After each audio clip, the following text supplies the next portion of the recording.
Right now, Americans cannot pay their bills.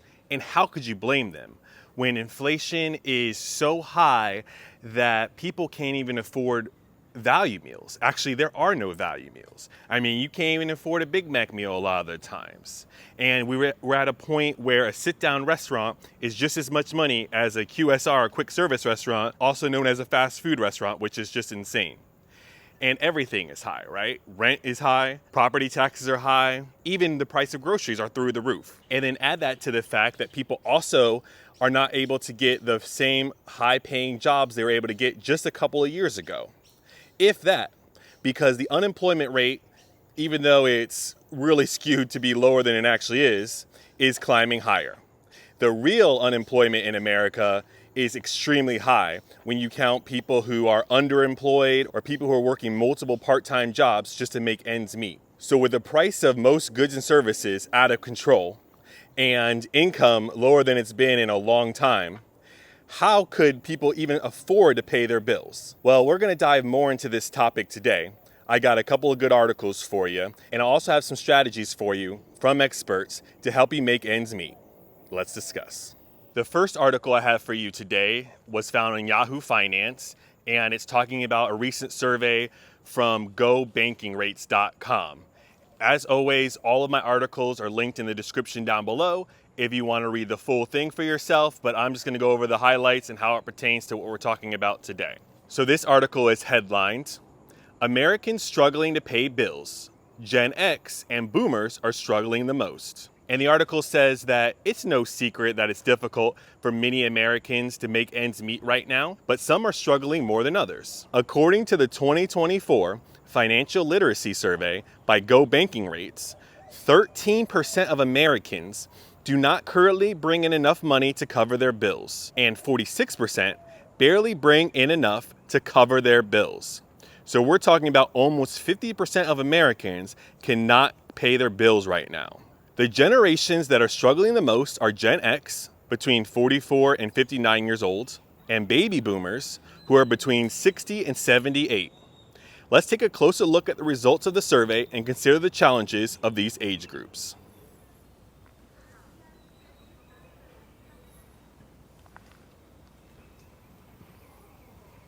And I think the US is in a unique position because it's a country that allows you to pay everything with credit card. So if you're thinking, how can people not afford their bills but still not be homeless? Well, you could put your rent a lot of times on a credit card. You can put your bills on a credit card. So just because you don't have the cash for something in this country doesn't mean you can't pay it. You still can't afford it. It's still not a wise idea, but if you have no other choice besides putting things on credit card, you can put some of the most essential assets that you have on a credit card to help you from living out on the streets. But the sad part is, with the boomers, if they can't afford things, well, they could put things on credit card as well. But also, I mean, doesn't that mean that their Social Security isn't adding up? Doesn't that mean that their retirement savings are not enough for them? So it could be a combination of they thought they were going to get more money from Social Security than they're actually getting. It could be their bills are much, much higher than they ever planned for. It could be that their retirement savings are not doing as well, even though the stock market seems to be doing pretty good. So I don't know if it's that, but it could be a lot of different reasons. But the fact that 50% of people can't afford their bills is a really, really bad place to be. The majority of Gen Xers and Boomers are able to cover their bills even if they have to struggle. However, some report not being able to make ends meet. Out of younger Gen Xers, who are 45 to 54 years old, 17% claim they don't make enough money to cover their bills, according to the survey. Out of older Gen Xers, who are 55 to 59, 18% don't make enough money to cover their bills. Out of younger boomers, who are 60 to 64, 18% don't make enough money to cover their bills. However, only 7% of older boomers, 65 and over, are unable to cover their bills. So from this survey, at least the older Americans, the 65 and older, majority of them are able to cover their bills. So that's good news. But we talked about before about the fact that there's definitely age discrimination once you're over 50, 55 years old. And if there's a gap between you being able to quit working and get your Social Security payments, then there could definitely be a real reason why the younger people in that demographic are still struggling, because they're planning on still bringing in money and the jobs are not there for the older workers right now.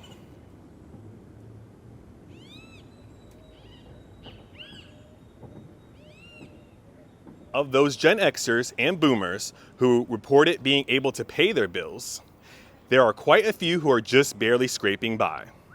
Out of the younger Boomers, 60 to 64, close to half, 48%, barely make enough to cover their expenses.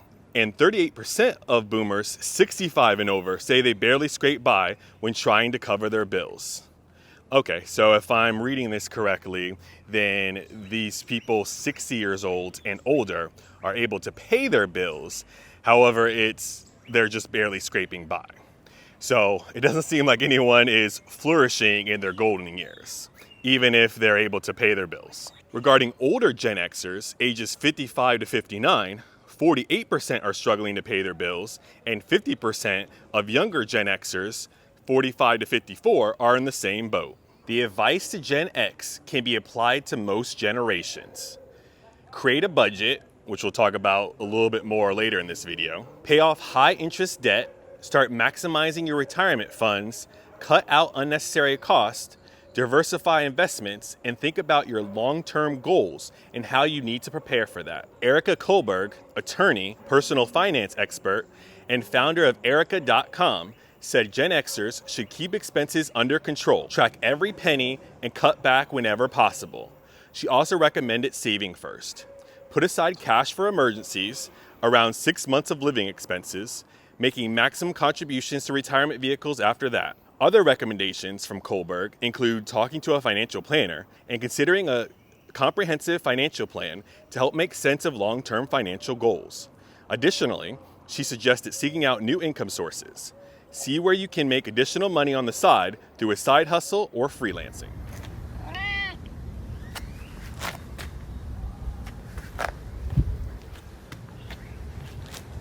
Our second article today is directly from GoBankingRates.com, and it is headlined, "New Survey Tells Us How Much Money Americans Think It Takes for a Middle-Class Family to Live Comfortably." Now, previously when we looked at this number, I don't remember if it was from Yahoo or where it was from, it said the average household really needs to make about $106,000 a year to be comfortable. So let's see what this one says. Go Banking Rates surveyed over 1,000 people to determine how much money they believe it takes for a middle-class family to live comfortably. Nearly 1/3 said that it would take $100,000, while only 13% believe they could do it on half that income. So the first amount ties into what we were talking about before, about $106,000. I don't know where you're living. I don't know if you're just in like a mobile home park or in assisted living or government housing, but I don't know how anyone's surviving on just $50,000 in the USA right now. With the continued rise in housing prices and cost of living, it is unsurprising that many people feel you need 6 figures to avoid living paycheck to paycheck in the US. And in South Florida, up until about 2018, 2019, I was making 6 figures and still very much living paycheck to paycheck. You're gonna have to downsize your life. Like, you can't probably live comfortably in the US in like a major area like South Florida or California or New York City and only make $100,000. Like, that used to be the dream number. Like, if I could make 6 figures, I'm rich. Well, unfortunately, it's not like that anymore.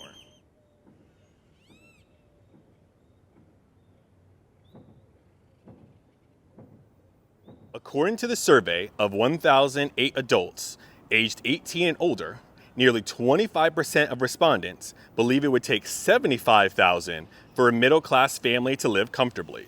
Almost 33% of respondents said it would take $100,000, and another 15% believed it would take at least $150,000. A smaller percentage said it would take over that amount to live comfortably. Younger adults tended to believe that you could live comfortably on less. A little over 19% of respondents believe the ages of 18 to 24 said that a middle-class family would need only $50,000, compared with about 11% of respondents aged 65 and older. Now, no shade at all for this, but it's got to be people like living with their parents who still have no idea how much the quote-unquote real world costs. Now, if you need to live with your parents to get out of debt, to not enter debt, I think that's wise. If you got to have roommates, I think that's wise. You really shouldn't be prideful in this day and age. Oh, I have my own apartment. I'm doing everything. I'm pulling myself up by my bootstraps. I'm on my own 2 feet. Like, no, don't be stupid. Don't be dumb when it comes to your money. If there is a way for you to save money on rent, absolutely do that. But if you're 18 and 24 and you think only $50,000 is going to cut the mustard to live comfortably, I don't think you've experienced the real world yet, and definitely still continue to live with your parents or live with your homies until you maybe learn more about the current economic situation. Older millennials and young Gen Xers overwhelmingly felt that you would need 6 figures to live comfortably in the US as a middle-class family. Almost 67% of those surveyed between the ages of 35 and 44 said it would take $100,000 or more to avoid living paycheck to paycheck. Sounds right. Men were slightly more optimistic that you could live without financial worry on an income under 6 figures. Nearly 43% responded said they believed it would take $75,000 or less for a middle-class family to live comfortably. Women were slightly less inclined to believe that you could get away with a mid-range salary, with 65% of female respondents believing it would take $100,000 or more. Now, you can make your own assumptions on why you would think that a woman would think you need more money. Maybe they just interviewed a bunch of spenders who like to go shopping, like to have the finer things in life. I really don't know. Maybe the men were just like, I'll wear the same thing every day. I don't need to go out to fancy dinners. I really don't know the lifestyle of the people surveyed here, but that's interesting. Now let's get into the advice and recommendations portion that we talked about at the beginning. This is also from GoBankingRates.com, and it is titled 4 Money Management Tips Experts Say Are Must-Dos for 2024. This year brings an almost entirely new economic landscape. Inflation is finally waning, and while the Federal Reserve is expected to cut rates later in the year, opinions differ as to exactly when that might happen, I guess, or if. In addition, the housing market is still difficult for many Americans, and the presidential election might not only shake the market, but also potentially trigger new financial and tax regulations. Against that backdrop, having a solid financial plan and roadmap for 2024 can help navigate these uncertain factors. So the first tip is to cut your debt, and this is what we already talked about. In the face of the current economy, consumers must take care of their debts in 2024. Consider that the excess savings that consumers built up during the pandemic has largely burned off. Yeah, and there's also people, though, who were in too good of financial situations, had too good of a job for all these handouts. I mean, yeah, all I hear about is, people getting, 3 or 4 different paychecks from the government, but if you actually had a good job, the government didn't help you out at all. So you're still stuck there grinding paycheck to paycheck while other people were getting handouts. So it must have been nice to get a handout during the pandemic.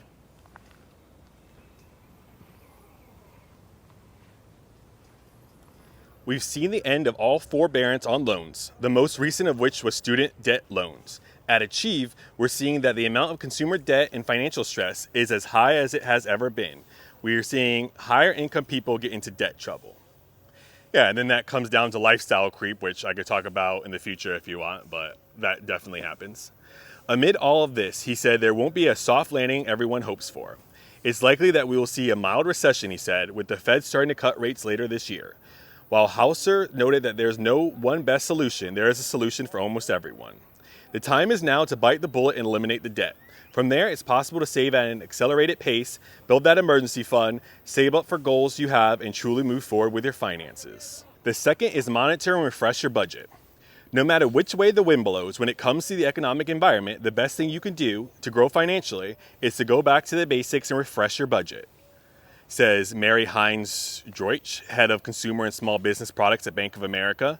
She noted that a recent Bank of America survey found 48% of Americans will make progress toward their 2024 financial resolutions by creating and sticking to a budget. She recommended, for instance, using what she calls the Budgeting 101 method, the 50-30-20 rule.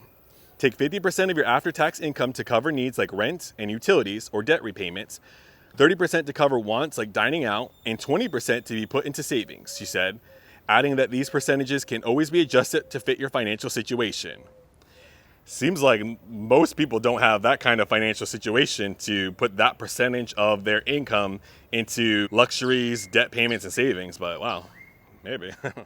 For example, she said, if you plan to travel this summer, you may consider increasing the percentage that goes towards savings so you're setting money aside to cover accommodations and sightseeing on your trip. Now, I'm a big fan of traveling. I absolutely am a believer in seeing the world. And I definitely made mistakes younger in life, but right now in this economy, if you still have debt, if you don't have 6 months emergency savings, I don't think you need to be traveling. Like, there's nothing to celebrate. There's nothing to blow money on. Like, you need to get your money right. If your money is funny, you need to stay at home. It's like one of those memes I saw where someone was thinking about traveling and they asked their bank account or their bank manager where they should travel to. And he said, you should travel to work, right? Because if you're like crippled in debt, no, you can't just, now's not the time to go and have an amazing, excellent vacation. Now's the time to try anything to make more money, or at least more realistically lower your expenses so that you can get out of debt, get some emergency savings, and then you can take a trip to reward yourself for all of your sacrifice.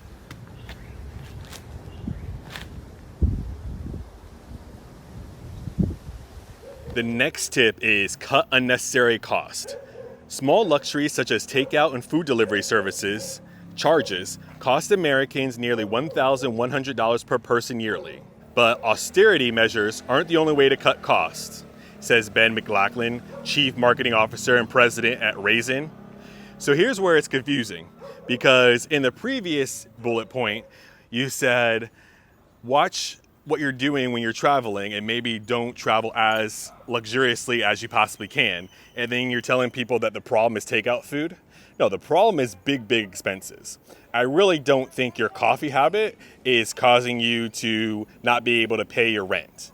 But if you're taking big trips, big expenses, if you're remodeling your house when you don't have the cash for it, like, it's the big things that are hurting you, not a cup of coffee.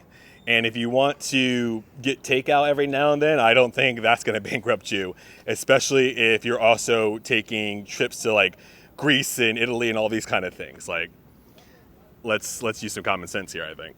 But it says the small luxuries such as takeout and food delivery service charges cost Americans nearly $1,100 per person yearly. Yeah. I mean, how much is a vacation going to cost you? If you still do your takeout food at $1,000 a year and maybe you don't take the $15,000 vacation, I think that's a good compromise. McLaughlin added that one of the best opportunities to recoup their losses is by moving your savings to high yield accounts. The average savings account in the U.S. currently pays less than 0.5% interest, while market leading rates are as high as 5.26%, he said. Switching to a better rate can easily earn households $2,000 per year on average for free. Yeah, and that's when you get to really have fun with your money and investing and things like that. Once you're debt free and you have your emergency fund, right, that you're not going to need to touch, and you have some basic cash on hand, yeah, you can throw things into a high yield savings account. And then it's like, yeah, instead of making just a little bit, especially with the rates this high, you can make 4 to 5% at certain places, I've heard, and that's going to help grow your money. But I don't know if it's smart to just sit there and grow your money when you're drowning in debt still. And the last thing is stay focused on your goals. At the end of the day, your personal finance needs to come down to an economy of one. While you need to be aware of what is going on in the world in 2024, you need to make sure that you don't let the noise drown out your needs. You know your financial priorities and your vulnerabilities. Be self-centered and keep your eye on the ball regardless of what is going on in the world. It sounds kind of cheesy, but like Simon Sinek said, you need to start with why. If you don't have a purpose deep down in your soul, deep down in your gut, to keep you motivated and keep you on track, I just think that you're going to fail when it comes to your finances. Now, maybe it's, hey, I want to be debt free. Okay, what do I need to do to accomplish that? Maybe it's, I want to cash flow a big event like a wedding or a down payment for a house. Okay, cool. Let's stay focused on that. And it becomes a situation where it's like, whatever I have to do, this is the goal. right? This is what I need to do if I need to not go on vacations, not go on trips, if I need to downsize my apartment, if I need to maybe keep driving my clunker car, just put the bare minimum money in it to keep it running. Like, once you have a purpose and you have a reason for all your financial sacrifices, then I think you'll stay focused on it. But let me know what you think, because I think that, yes, it seems like the average American can't make their bills. And this is a time that we got to make sacrifices and live well below our means so that eventually, even if it takes a couple years, we can achieve our financial goals. Talk to you later.